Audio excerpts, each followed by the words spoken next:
Hello, beautiful bastards. The name is Wolf, and welcome to Rotwood, a dungeon-crawling, hack-and-slashing roguelite made by the developers known for Oxygen Not Included, Don't Starve, Mark of the Ninja, the Cly Entertainment guys. You know them. They're pretty well known in the indie space, and they are trying to make a roguelite, and they're doing quite well. The vibes are immaculate. Now, when you see this game, you might immediately get a certain suspicion, at least having played as many games as I have. One of the titles that I can compare this to with some accuracy is, of course, Cult of the Lamb. Very much the same vibes, which is not a bad thing, because Cult of the Lamb is a great game. The fun thing about this particular demo is, though, that you get to make your own little cute creature. Now, at character creation, you can choose your species, which is like animal, fish, or demon. So you've got some coverage. But throughout the game, starting from character creation in and of itself for the first time, you can just choose if you want to look like a cat or whatever that is, and maybe some different noses. If that's what you're into, you can also change your color of the fur, and you can do all these different things, change your haircuts. I'm, however, going to stick with the White Wolf aesthetic. So yeah, you can immediately get that level of immersion, which is very, very lovely. The roguelite aspect comes in pretty much two forms. Power unlocks, which allow you then to pick up new powers as you do different runs, which you get experience for at the end of a run, win or lose. But also these items. As you can see, there's a bunch of items based on each creature. Each creature represents the upgrade material required for it. In this case, we have the basic starter armor, which is just the headband that I max upgraded using these beat bodies. And then we also have a pair of pants for the bulb and sash, increasing our dodge. Now, you might have noticed that there's like a weight symbol, which is a thing. There's a weight system involved into this game. Think Dark Souls. The lighter your class, the quicker your dodges are, the heavier the armor you're wielding, including the weapon weight, the more spread damage resistance you get, or, you know, at the cost of speed and just bonus damage possibly as well. There seems to be plans to adjust your healing potion as well. And there's 4 types of weapons in the game. Stick with me. We're almost there. We're about to show the gameplay. Right now, I have the spear, which is my favorite, personally. As you can see, it has some good combos.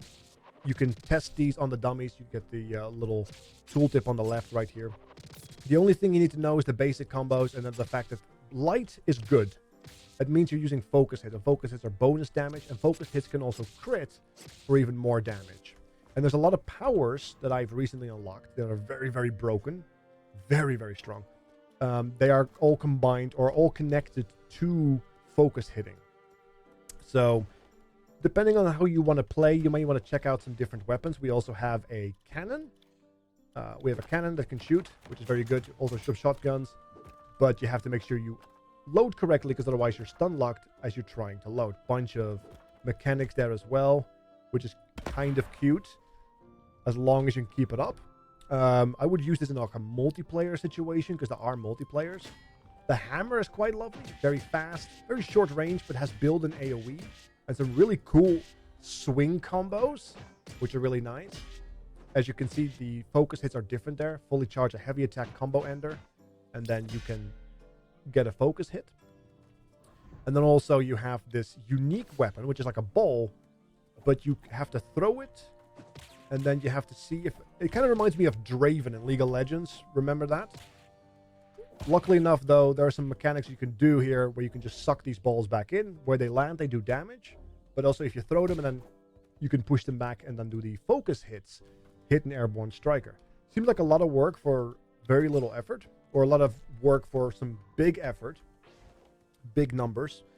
I am just going to stick to my spear. I'm a big fan of glaives, halberds, short staffs. So, now luckily enough, we already have some other mechanics in the game as well. Some ascension, basically, some frenzy levels. We're going to do a basic one, because if you want to play this game, there's a link in the description box below. But yes, the game just becomes more difficult. The enemies actually evolve a little. They look different, and they have different move sets. It's not just number go up, which is really, really nice.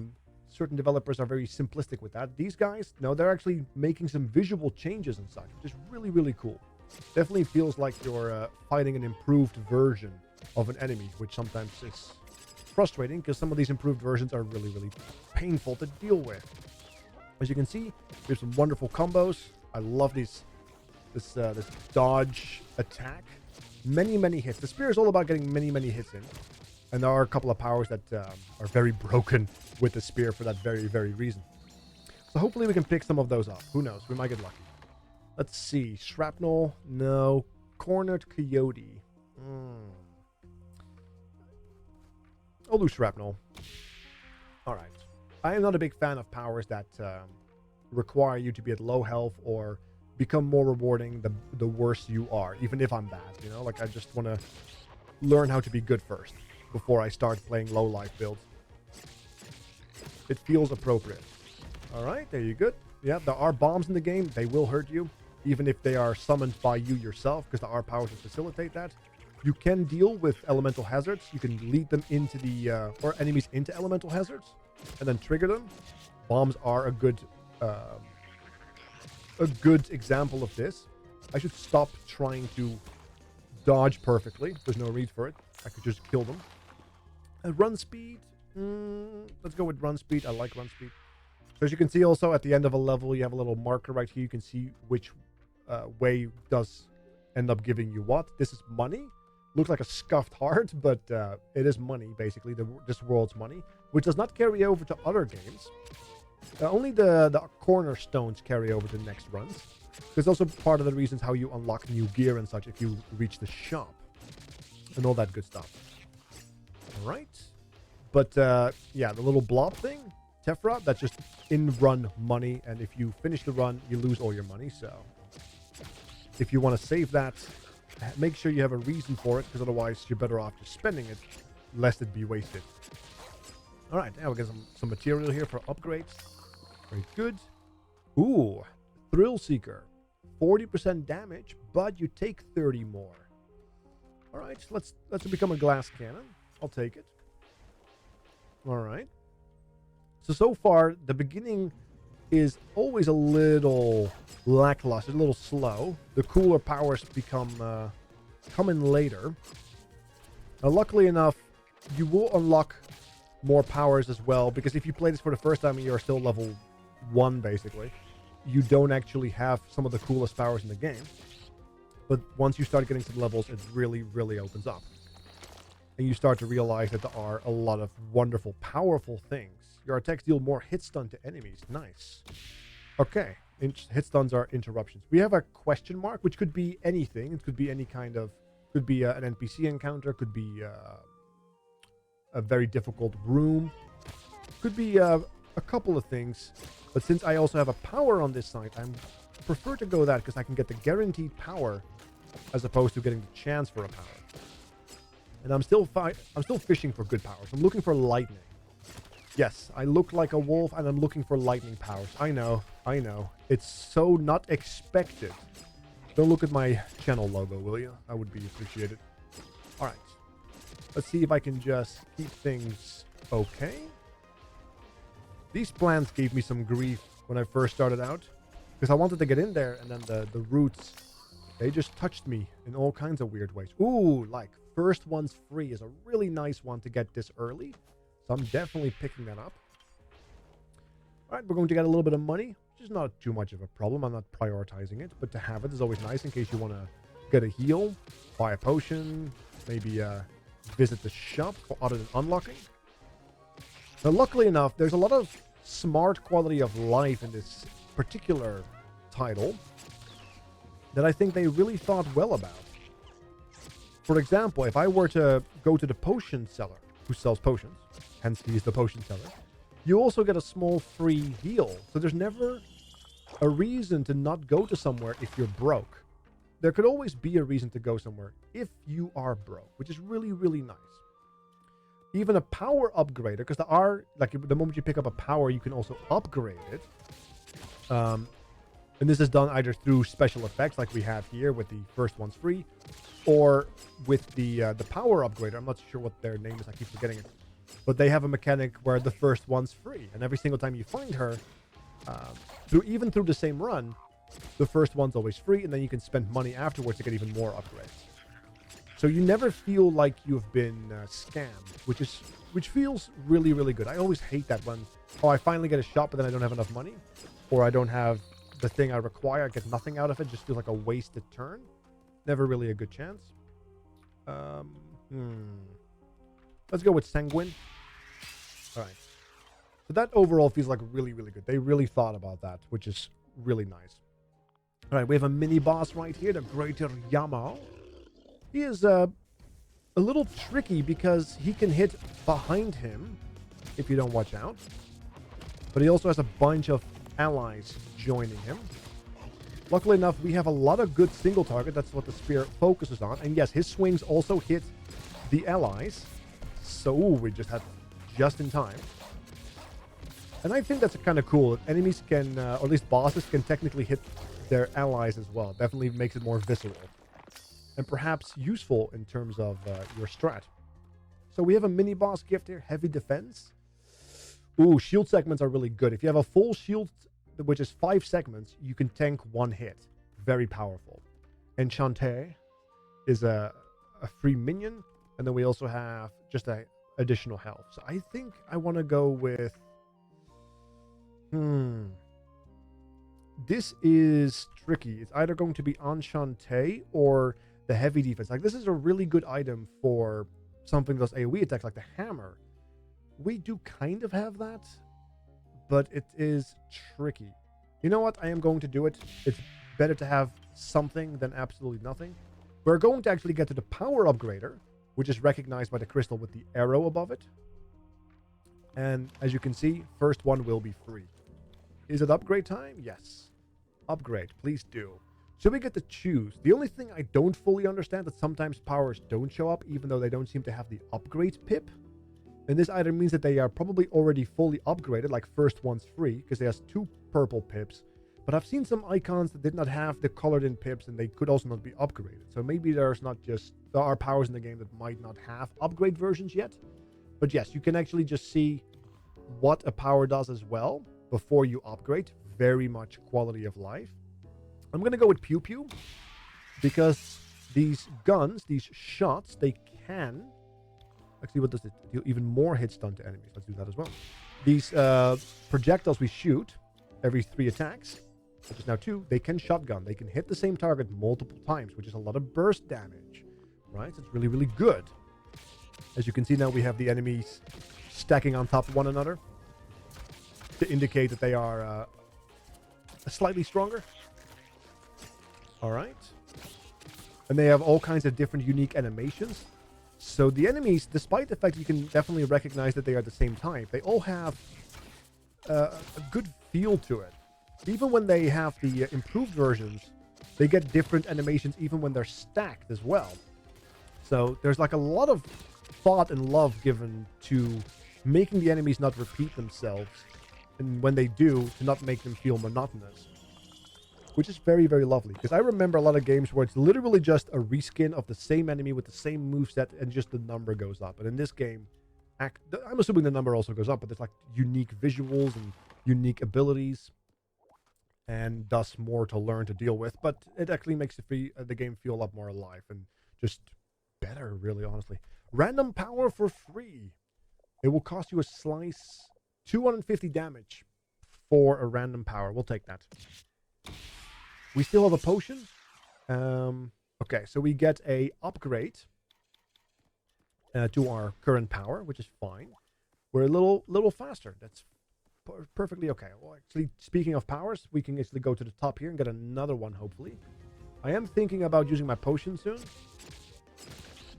You do have a basic potion. It seems like potions might be able to be upgraded later in the game. I'm not sure if there's a version, an upgraded version in the demo so far. I have not encountered it. But yeah, right now my potion is just a basic level 1 potion, which gives you roughly about half health. And that's about it. Takes a hot minute for a potion to be drunk. But other than that, it's always nice to have that. But there are powers that upgrade potions as well, which is interesting. They replenish your potions, or your potion drinking gives you a shield as well, which is like a barrier for 1 hit. Ooh, this is really nice. 10 hit streak, and we make a lot of hit streaks. We can actually cheese it now by using things like this to get a lot of hits and then triggering that volatile weaponry, which would be really, really cool. Let's hit up the question mark. It might be a case of, oh no, we're getting another one. Does he want more blood? You should have it. Thanks. Okay, in this case, we got a... Oh, yes, there it is. The best defense. That is one of the best powers for the spear in the game. Oh my goodness. The best defense. Every 10 hit streak, gain 1 shield segment. So for 50 hit streaks, we have a shield, which means we can tank 1 hit. And we can generate a lot of hit streaks because of the fact that we have the spear, but also because we have the projectiles. Although this is a particularly rough... these are probably the worst enemies to get in the early game, because they have multiple attacks, and then they also have different versions, and they have spin to winnie, and they charge, and yeah, like, I can't generate many hits right now. So I want to show you guys the shield segment. There it is. We have 2 shield segments right now, as shown by the segments of shield. Oh, you need 4 for like a full version of a shield. I thought it was 5. My bad. There you go.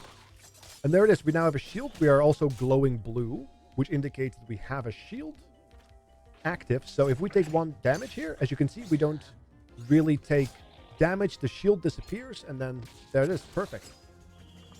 That's just all you need to know. That's very lovely. Ooh, I could go for another power upgrade, but there's also a shop here. Let me actually go to the shop. I might want to unlock something here. I do have 3 stones. What is that? Let's see. Rilo trunks. Take less damage from traps. Yamo singlet. Take less damage from boss rots. Heavy focus hits deal bonus damage. This is really like a really good armor for maybe hammer time, right? You can also buy powers, or you can even buy a new weapon. This is an upgraded hammer, for example, which is really, really cool. I'm just going to buy this just to have it unlocked. Oh, no, I don't want to do it, because if I buy it right now, I have to use it. And I want to use my spear. You know what I will do instead? Let's see. Multiply your damage by your run speed. Kill enemies. Yeah, we'll do this, because that gives us more run speed while we are killing. And then we have 150 here, which gives us more damage based on our run speed. A little bit of synergy. At least that's synergistic, I presume, right? Like, that seems logical. You can deposit here already if you would want to buy it later. I'm not sure if that carries over. I never tried that. What I will, however, do is... let me actually buy one of these items. Yeah, because if you purchase it, weight class will change the balance. Oh, hold on. You can actually press no. My bad. You can actually press it. Purchase, no. There you go. Now it's back in town. So you can actually buy it. Now we have the hammer permanently unlocked. Perfect. My bad. That's on me. Every single time I bought something, I immediately equipped it, and I didn't even see that option because I have the attention span of a goldfish. So, but here is the final boss. So every run takes about 20 to 30 minutes, depending how fast you go and how difficult it is and how lucky you are with powers. So let's actually see what they do first. All right. And yeah, these boss fights, these true boss fights, they have a lot of mechanics to them. So you definitely want to pay attention. Now, as you can see, I'm trying to get many hits in so I can make sure that I at least have one. That was a nice focus hit crit. Oh, I'm trying to make sure that I get a lot of shield charges. Oh, we have... Okay, let's go to the... Yep, hold on. I have to focus. My bad. I don't want to mess up here. It would be really unfortunate to die at the boss during a recording. You know? Okay, we have a shield. Oh, and we immediately lose it because I forgot to double check if he actually was going to melee me. It was a very telegraphed attack. That is all me. That's me just being bad. But let's not be mad. Or that would be sad. Alright. Trying to leverage the power. He's throwing some bombs. Let's get some stabs in. Okay, he's going to do the spin to win. The problem with the spin to win is that he also activates the bombs with it, as you can see. So you can notice that he has synergy within his skill set that may very well be very painful if you don't watch out. All right. So he's also summoning the mini-boss, basically. So they're not afraid to giving you a proper challenge. Luckily enough, the mini-boss in this fight has a lot less health. I'd be very, very annoyed if it didn't. Okay, I'm trying to avoid this, but as you can see, they also get faster, because the lower health he gets more pseudo-enraged. Luckily enough, the enemy does take damage from his attacks as well. Certainly if they have bomb dodge, you can hear me spam the space bar, but I got action lock. I like how the game tells you about being locked in attacks. So that's actually a design decision that they made. Because yeah, you can dodge, but if you are stuck in an attack, they will lock you there until you finish the animation. The animation locks are real. And pretty much 9 out of 10 times when I die, it's because of an animation lock. So you really have to get used to that timing. And it's so eager, so tasty to simply commit to an attack, right? Like greed is a slow and insidious killer, I believe it is. There you go. Critical hit powers are now unlocked. So now I can get critical hit powers on top of all the previous powers, which does mean more damage, but possibly also more a diluted pool. And next, healing power. So we get some sustain. Right now, there's only one power that I know of that actually gives me healing, which is based on focus hits. So we might actually get some awesome stuff in the next level, which is very, very cool. But yes, we killed the basic boss. You can increase the difficulty if this seems simple to you to increase the ascension levels, of course. And then also you can do more difficult realms by themselves. Because after this particular environment, it does crank up in difficulty quite noticeably. Now, we did get the hammer. As you can see, it's heavy. And yeah, there it is. Look at how quick it is. That's going to do some decent damage. Does have a charge special as well. Look at that. I do love the fact that you have like a jump attack. That is just wonderful. Look at that. The weapons do feel very good. At least the hammer and the spear, they do feel really good. So, if you want to check this game out, check the description box below. Thank you all so much for watching. It's a good time to be alive, everybody. I'll see you guys next time. Have a good night. I'm out.